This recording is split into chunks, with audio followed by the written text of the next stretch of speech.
Right. February 13th, 2025. We're in 1 Samuel chapter 10, verse 1. The text says, "And Samuel took a flask of oil and poured it on his head and kissed him and said, 'Has not the Lord anointed you to be prince over his people Israel? And you shall reign over the people of the Lord, and you will save them from the hand of their surrounding enemies. And this shall be the sign to you that the Lord has anointed you to be prince over his heritage.'"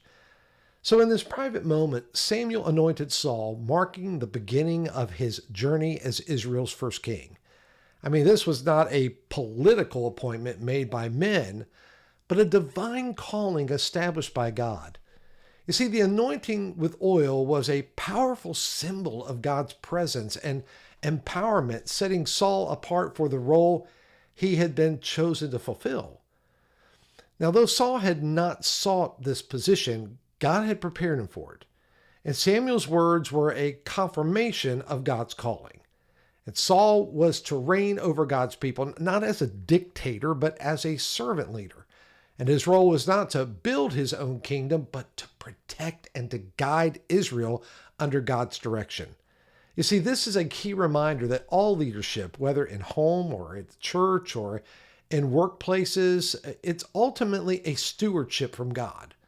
And true leadership is not about power, it's about service. And God calls us to responsibilities we feel unprepared for, but his anointing comes with his equipping. So like Saul, we may feel uncertain about stepping into what God has placed before us. Yet if he has called us, he will provide what we need. Our job is not to resist, but to trust and to walk forward in faith. Let me ask, have you been resisting God's calling because you feel inadequate? Remember, God does not call the qualified. He qualifies the called. So step forward in faith, knowing that he will equip you for the work that he has already prepared for you. Be blessed today, and I hope that it's a wonderful day, and I'll look forward to seeing you back here tomorrow morning. Take care.